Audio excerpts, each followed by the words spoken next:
Russia Ukraine যুদ্ধে আকাশপথের লড়াই আরও ভয়াবহ রূপ নিয়েছে।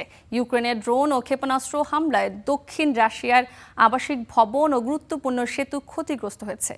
ক্রিমিয়া সহ রাশিয়ার ১৩টি অঞ্চলে দেখা দিয়েছে তীব্র জ্বালানি সংকট। এদিকে কিয়েভের দাবি, একদিনে ২,০০০-এরও বেশি ড্রোন হামলা চালিয়েছে রাশিয়া।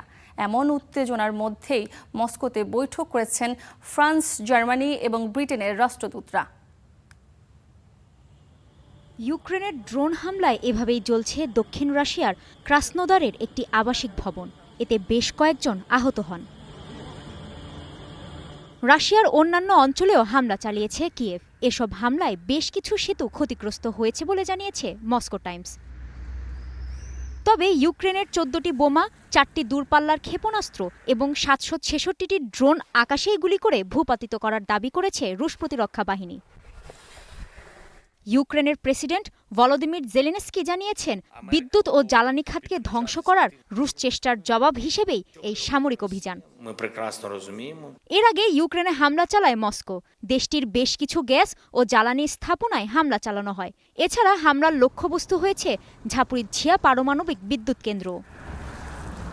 কিয়েভের দাবি, ইউক্রেন জুড়ে একদিনে ২,০০০-এরও বেশি ড্রোন হামলা চালিয়েছে পুতিন বাহিনী। তবে এসব ড্রোন ভূপাতিত করা হয়েছে বলেও দাবি করেছে কিয়েভ।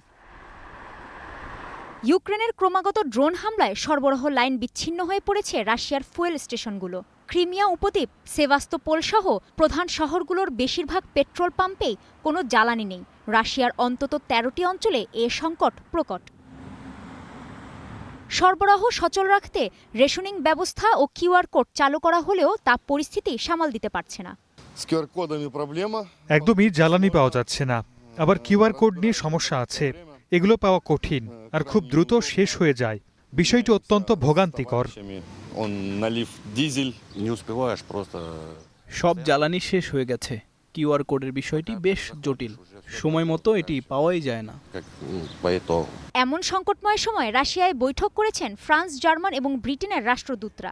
অনানুষ্ঠানিক নিরাপত্তা জোট E3-র এই ৩ সদস্য রাষ্ট্র যুদ্ধের শুরু থেকে কিয়েভের অন্যতম সমর্থক।